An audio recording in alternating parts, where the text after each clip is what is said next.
ನಮಸ್ತೆ ಆಯುಷ್ ಟಿವಿಯ ವೀಕ್ಷಕರಿಗೆಲ್ಲ healthy cooking ಕಾರ್ಯಕ್ರಮಕ್ಕೆ ಪ್ರೀತಿಯ ಸ್ವಾಗತ. ಸೊ ನಮ್ಮ ಮನೆ ಅಡುಗೆ ಮನೆ ಒಂದು ಮೆಡಿಕಲ್ ಸ್ಟೋರ್ ಅಂತಾನೆ ಹೇಳ್ಬಹುದು. ಯಾವುದೇ ರೀತಿಯ ಹೆಲ್ತ್ ಪ್ರಾಬ್ಲಮ್ ಇದ್ರೂ ಕೂಡ ತುಂಬಾ ಹೆಲ್ದಿಯಾಗಿರ್ಬೇಕು ಅಂತಂದ್ರೂ ಕೂಡ ನಮ್ಮ ಅಡುಗೆ ಮನೆಯನ್ನ ಒಂದು ಸುತ್ತ ಹಾಕಿದ್ರೆ ಸಾಕು, ಯಾವುದೇ ಪ್ರಾಬ್ಲಮ್ಸ್ ಇದ್ರೂ ಕೂಡ ಅಲ್ಲಿ ಸೊಲ್ಯೂಷನ್ ಸಿಗುತ್ತೆ ಅಂತಾನೆ ಹೇಳ್ಬಹುದು. ಸೊ ನಾವು ಮನೆಯಲ್ಲಿ ಸಿಗುವ ಸಾಮಗ್ರಿಗಳನ್ನ ಯೂಸ್ ಮಾಡಿಕೊಂಡು ಹೆಲ್ದಿಯಾದ ಬ್ರೇಕ್ಫಾಸ್ಟ್ ಆಗಿರ್ಬೋದು, ಸ್ನಾಕ್ಸ್ ಆಗಿರ್ಬೋದು, ಯಾವ ರೀತಿ ಮಾಡ್ಕೊಳ್ಬಹುದು ಅಂತ ತೋರಿಸ್ಕೊಡ್ತೀನಿ. ಸೊ ಇವತ್ತು ನಾನು ಒಂದು ಒಳ್ಳೆಯ ವೆಜಿ ಪ್ಯಾನ್ ಕೇಕ್ ಅನ್ನ ಯಾವ ರೀತಿ ಮಾಡಬೇಕು ಅಂತ ತೋರಿಸ್ಕೊಡ್ತೀನಿ. ಸೊ ವೆಜಿ ಪ್ಯಾನ್ ಕೇಕ್ ಅಂತಂದ್ರೆ ವೆಜಿಟೇಬಲ್ಸ್ ತಿನ್ಬೇಕು, ನಾರ್ಮಲ್ ಆಗಿ ವೆಜಿಟೇಬಲ್ಸ್ ಕನ್ಸ್ಯೂಮ್ ಮಾಡೋದ್ರಿಂದ ವಿಟಮಿನ್ಸ್ ಪ್ರೋಟೀನ್ಸ್ ಎಲ್ಲ ಸಿಗುತ್ತೆ ಅಂತಾನೆ ಹೇಳ್ಬೋದು. ಬಟ್ ತಿನ್ನೋದು ಕಷ್ಟ, ಮಕ್ಕಳು ತಿನ್ನಲ್ಲ ಅಂತ ಹೇಳ್ತಾರೆ. ಸೊ ಮನೆಯಲ್ಲಿ ಟೈಮ್ ಇರೋದಿಲ್ಲ ಒಂದೊಂದು ತಿನ್ಬೇಕು ಅಂತಂದ್ರೆ, ಸೊ ಎಲ್ಲವೂ ಮಿಕ್ಸ್ ಮಾಡಿ ಒಂದು ಪ್ಯಾನ್ ಕೇಕ್ ತರ ಮಾಡ್ಕೊಂಡು ತಿನ್ನೋದ್ರಿಂದ ಸೊ ಕಂಪ್ಲೀಟ್ ಆಗಿ ಎಲ್ಲವೂ ನಮ್ಮ ಬಾಡಿ ಒಳಗೆ ಸೇರುತ್ತೆ ಅಂತಾನೆ ಹೇಳ್ಬಹುದು. ಸೊ ಈ ವೆಜಿ ಪ್ಯಾನ್ ಕೇಕ್ ಮಾಡೋದಕ್ಕೆ ಏನೆಲ್ಲ ಸಾಮಗ್ರಿಗಳು ಬೇಕು, ಯಾವ ರೀತಿ ಮಾಡಬೇಕು ಅಂತ ನೋಡೋಣ ಬನ್ನಿ. ವೆಜಿ ಪ್ಯಾನ್ ಕೇಕ್ ಮಾಡಲು ಬೇಕಾಗಿರುವ ಸಾಮಗ್ರಿಗಳು: ಕಡಲೆ ಹಿಟ್ಟು, ಎಲೆಕೋಸು, ಕ್ಯಾಪ್ಸಿಕಮ್, ಕ್ಯಾರೆಟ್, ಆಲೂಗಡ್ಡೆ, ಈರುಳ್ಳಿ, ಹಸಿಮೆಣಸಿನಕಾಯಿ, ಅಕ್ಕಿ ಹಿಟ್ಟು, ಉಪ್ಪು, ಕಾಳು ಮೆಣಸಿನ ಪುಡಿ, ಕೊತ್ತಂಬರಿ ಸೊಪ್ಪು, ಸ್ವಲ್ಪ ಎಣ್ಣೆ. ಸೊ ವೆಜಿ ಪ್ಯಾನ್ ಕೇಕ್ ಮಾಡೋದಕ್ಕೆ ಏನೆಲ್ಲ ಸಾಮಗ್ರಿಗಳು ಬೇಕು ಅಂತ ನೋಟ್ ಮಾಡ್ಕೊಂಡಿರಲ್ಲ. ಈಗ ಯಾವ ರೀತಿ ಮಾಡೋದು ಅಂತ ನೋಡೋಣ ಬನ್ನಿ. ಮೊದಲಿಗೆ ನಾವು ಕಟ್ ಮಾಡ್ಕೊಂಡು ಇಟ್ಕೊಂಡಿರುವಂತಹ ಈ ವೆಜಿಟೇಬಲ್ಸ್ನೆಲ್ಲ ಮಿಕ್ಸ್ ಮಾಡ್ಕೊಳ್ಳೋಣ ಬೌಲಲ್ಲಿ. ಸೊ ಈ ತರ ಉದ್ದುದ ಕಟ್ ಮಾಡಿ ಇಟ್ಕೊಂಡ್ರೆ ನೋಡೋದಕ್ಕೂ ಚೆನ್ನಾಗಿ ಅನ್ಸುತ್ತೆ, ತಿನ್ನೋದಕ್ಕೂ ಚೆನ್ನಾಗಿ ಅನ್ಸುತ್ತೆ ಅಂತಾನೆ ಹೇಳ್ಬೋದು. ಅಂಡ್ ಆ ಶೇಪ್ ಕೂಡ ಚೆನ್ನಾಗಿ ಬರುತ್ತೆ. ಸೊ ಈ ವೆಜಿ ಪ್ಯಾನ್ ಕೇಕ್ ಮಾಡೋದಕ್ಕೆ ಫಸ್ಟ್ ಎಲೆಕೋಸು, ಕ್ಯಾಬೇಜ್ ಅನ್ನ ನಾನು ಸ್ವಲ್ಪ ಆಡ್ ಮಾಡ್ಕೊಳ್ತಾ ಇದ್ದೀನಿ. ನಂತರ ಇದಕ್ಕೆ ನಾನು ಕ್ಯಾರೆಟ್ ಅನ್ನ ಆಡ್ ಮಾಡ್ತಾ ಇದ್ದೀನಿ. ಸೊ ನಾವು ಎಷ್ಟು ವೆಜಿಟೇಬಲ್ಸ್ ತಿಂದ್ರೂ ಕೂಡ ಕಡಿಮೆ ಅಂತಾನೆ ಹೇಳ್ಬಹುದು. ನಾವು ನಾರ್ಮಲ್ ಆಗಿ ಮನೆಯಲ್ಲಿ ಚಪಾತಿ ಅಥವಾ ರೈಸ್ ಅನ್ನ ತಿನ್ನೋದು ಬಿಟ್ಟು ಬರೀ ಒಂದು ಬೌಲ್ ವೆಜಿಟೇಬಲ್ಸ್ ತಿಂದ್ರೆ ಅಷ್ಟು ಹೆಲ್ದಿ ಆಗಿರುತ್ತೆ. ಸೊ ಎಷ್ಟು ಬೇಕೋ ಅಷ್ಟು ಕ್ಯಾರೆಟ್ ಅನ್ನ ಆಡ್ ಮಾಡ್ತಾ ಇದ್ದೀನಿ. ಅಂಡ್ ಸ್ವಲ್ಪ ಆಲೂಗಡ್ಡೆಯನ್ನ ಆಡ್ ಮಾಡ್ತಾ ಇದ್ದೀನಿ. ಎಲ್ಲವೂ ಈ ತರ ಉದ್ದುದ್ದ ಕಟ್ ಮಾಡಿ ಇಟ್ಕೊಳ್ಳೋದ್ರಿಂದ ಚೆನ್ನಾಗಿರುತ್ತೆ. ಅಂಡ್ ಸ್ವಲ್ಪ ಕ್ಯಾಪ್ಸಿಕಮ್. ನಾರ್ಮಲ್ ಆಗಿ ಇದೆಲ್ಲ ನಿಮ್ಮ ಅಡುಗೆ ಮನೆಗಳಲ್ಲಿ ಇದ್ದೇ ಇರುತ್ತೆ. ಸೊ ಇರೋದ್ರಲ್ಲೇನೆ ನೀವು ಹೆಲ್ದಿಯಾಗಿ ಮಾಡ್ಕೊಳ್ಬೇಕು ಅಷ್ಟೇನೆ. ಸೊ ಇದೆಲ್ಲ ಹಾಕಾಗಿದೆ. ಈಗ ನಾನು ಉದ್ದ ಕಟ್ ಮಾಡ್ಕೊಂಡಿರುವಂತಹ ಈರುಳ್ಳಿಯನ್ನ ಆಡ್ ಮಾಡ್ತಾ ಇದ್ದೀನಿ. ಎಷ್ಟು ಬೇಕೋ ಅಷ್ಟು, ಅಥವಾ ಬೇಡ ಈರುಳ್ಳಿ ತಿನ್ನಲ್ಲ ಅಂತ ಅನ್ನೋರು ಬೇಡ ಅಂತಂದ್ರೆ ಸ್ಕಿಪ್ ಮಾಡ್ಕೊಳ್ಬೇಕು. ಯಾವ್ದು ಇದೇ ಬೇಕು ಅದೇ ಬೇಕು ಅಂತ ಏನಿಲ್ಲ, ನಿಮ್ಗೆ ಯಾವ್ದು ಇಷ್ಟ ಇದೆಯೋ ಅದನ್ನ ನೀವು ಚೆನ್ನಾಗಿ ಮಾಡ್ಕೊಂಡು ತಿನ್ನೋ ಅಂಥದ್ದಷ್ಟೇನೆ. ಸೊ ಈ ವೆಜಿಟೇಬಲ್ಸ್ ಎಲ್ಲ ಹಾಕಾದ್ಮೇಲೆ ಈಗ ನಾನು ಕಡಲೆ ಹಿಟ್ಟನ್ನ ಆಡ್ ಮಾಡ್ತಾ ಇದ್ದೀನಿ. ಸೊ ಒಂದು 2 ಸ್ಪೂನ್ ಕಡಲೆ ಹಿಟ್ಟು ಸಾಕು.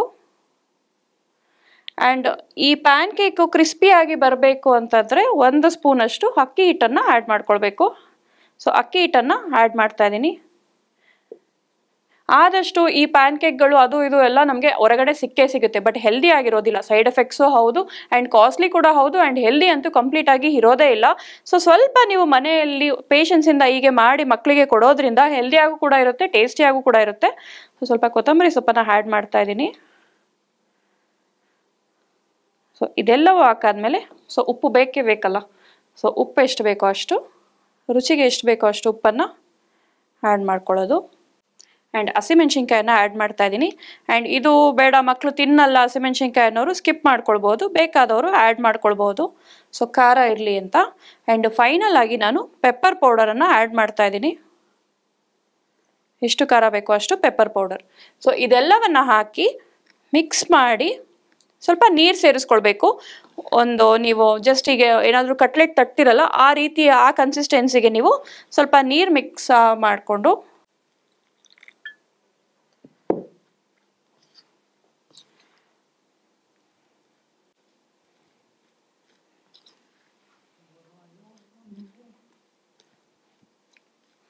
ಸೊ ಇದು ಕಂಪ್ಲೀಟ್ ಆಗಿ ಬೇಯಬೇಕು ಅಂತ ಏನಿಲ್ಲ. ಜಸ್ಟ್ ಇವಾಗ ನೀವು ಸಲಾಡ್ಗಳು ಹೇಗೆ ತಿಂತೀರಲ್ಲ ಅದೇ ಥರ, ಬಟ್ ಸ್ವಲ್ಪ ಡಿಫ್ರೆಂಟ್ ಆಗಿ ಮಾಡಿ ತಿನ್ನೋದ್ರಿಂದ ಕಂಪ್ಲೀಟ್ ಆಗಿ ಅದನ್ನ ಬೇಯೋವರೆಗೂ ನೀವು ವೆಯ್ಟ್ ಮಾಡಬೇಕು ಅಂತ ಏನಿಲ್ಲ. ಜಸ್ಟ್ ಡಬಲ್ ರೋಸ್ಟ್ ಮಾಡಿ 2 ಕಡೆ ಕ್ರಿಸ್ಪಿ ಬಂದರೆ ಸಾಕು. ವೆಜಿಟೇಬಲ್ಸು ಮಸಾಲೆಗಳನ್ನೆಲ್ಲ ಮಿಕ್ಸ್ ಮಾಡಿ ಈ ರೀತಿಯಾಗಿ ಮಾಡಿಟ್ಕೊಂಡಿದ್ದೀವಿ. ಇದನ್ನ ಈಗ ನಾವು ತವಾ ಬಿಸಿ ಮಾಡೋಕ್ಕಿಟ್ಟು ಜಸ್ಟ್ ಪ್ಯಾನ್ ಕೇಕ್ಸ್ ಥರ ಒಂದು ಚಿಕ್ಕ ಪ್ಯಾನ್ ಕೇಕ್ಸ್ ಥರ ಟಿಫನ್ ಬಾಕ್ಸ್ಗೂ ಕಟ್ಟೋ ಆಗಿರಬೇಕು. ಆ್ಯಂಡ್ ತಿನ್ನೋದಕ್ಕೂ ನಿಮಗೆ ನಾರ್ಮಲ್ ಆಗಿ ಒಂದು ಪೂರಿ ಸೈಜ್ಗಿದ್ರೆ ಸಾಕು. ಸೊ ಅದಕ್ಕೆ ನೀವು ತವಾ ಮೇಲೆ ಇಡಬೇಕಾಗುತ್ತೆ. ಸ್ವಲ್ಪ ತವಾ ಬಿಸಿ ಮಾಡ್ಕೊಳ್ಳೋಣ. ಸೊ ತವಾ ಕಾದಿರೋಂಥ ತವಾಗೆ ಸ್ವಲ್ಪ ಎಣ್ಣೆನ ರಬ್ ಮಾಡ್ಕೊಳ್ಳೋಣ.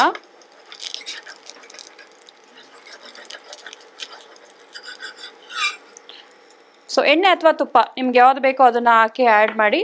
ಸೊ ಅದನ್ನು ತವಾಗೆ ಸ್ವಲ್ಪ ರಬ್ ಮಾಡಿಕೊಂಡು ಇದಕ್ಕೆ ನಾವಿವಾಗ ಪ್ಯಾನ್ ಕೇಕನ್ನು ಎಷ್ಟು ದೊಡ್ಡದು ಬೇಕೋ ಅಷ್ಟು ದೊಡ್ಡದಂಗೆ ನಾವು ಹಾಕೊಳ್ಳೋಣ ಈ ಥರ.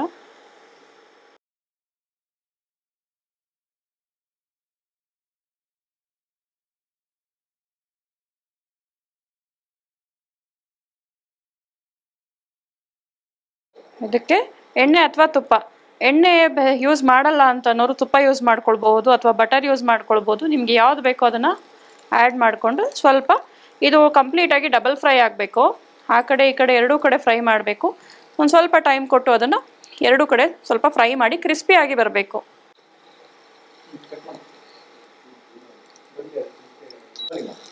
ಸೊ ಒಂದು ಸೈಡ್ ಆಗಿದೆ, ಇದನ್ನು ನಾವಿವಾಗ ಇನ್ನೊಂದು ಕಡೆ ನಾವು ಶಿಫ್ಟ್ ಮಾಡ್ಕೊಳ್ಳೋಣ, ಅಂದರೆ ಟರ್ನ್ ಮಾಡೋಣ.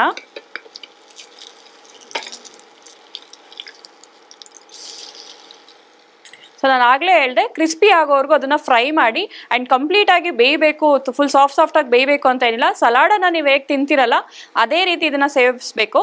ಸೊ ಸ್ವಲ್ಪ ಕ್ರಿಸ್ಪಿ ಆಗಿದ್ರೆ ತಿನ್ನೋದಕ್ಕೂ ಚೆನ್ನಾಗಿರುತ್ತೆ, ಡಿಫ್ರೆಂಟ್ ಆಗಿರುತ್ತೆ ಅಂತ ಹೇಳ್ಬೋದು.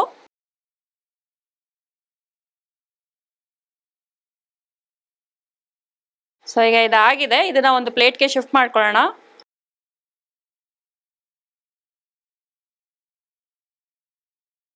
ವೆಜಿ ಪ್ಯಾನ್ ಕೇಕ್ ರೆಡಿ ಆಗಿದೆ. ಸೊ ಎಲ್ಲ ಥರ ವೆಜಿಟೇಬಲ್ಸ್ ಮತ್ತು ಮಸಾಲೆಗಳನ್ನು ಹಾಕಿ ಜಸ್ಟ್ ಫ್ರೈ ಮಾಡಿದ್ದೀವಿ ತವಾ ಮೇಲೆ.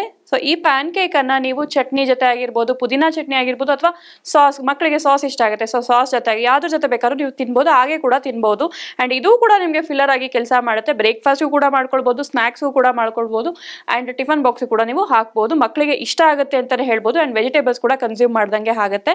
ಆ್ಯಂಡ್ ಮನೆಯಲ್ಲಿ ಖಂಡಿತವಾಗ್ಲೂ ನೀವು ಇದನ್ನು ಟ್ರೈ ಮಾಡಿ. ನೋಡೋದಲ್ಲ ಈ ವೀಕ್ಷಕರ, ಇವತ್ತಿನ ಎಪಿಸೋಡನ್ನು ಇಷ್ಟ ಆಗಿದೆ ಅಂತ ಭಾವಿಸ್ತೀನಿ. ಮತ್ತೆ ಮುಂದಿನ ಸಂಚಿಕೆಯಲ್ಲಿ ಹಲವಾರು ಹೆಲ್ದಿ ರೆಸಿಪೀಸ್ನೊಂದಿಗೆ ಮತ್ತೆ ಭೇಟಿ ಆಗ್ತೀನಿ. ಅಲ್ಲಿವರೆಗೂ ನೋಡ್ತಾ ಇರಿ ಆಯುಷ್ ಟಿವಿ, ಉತ್ತಮ ಜೀವನ ಶೈಲಿಗಾಗಿ.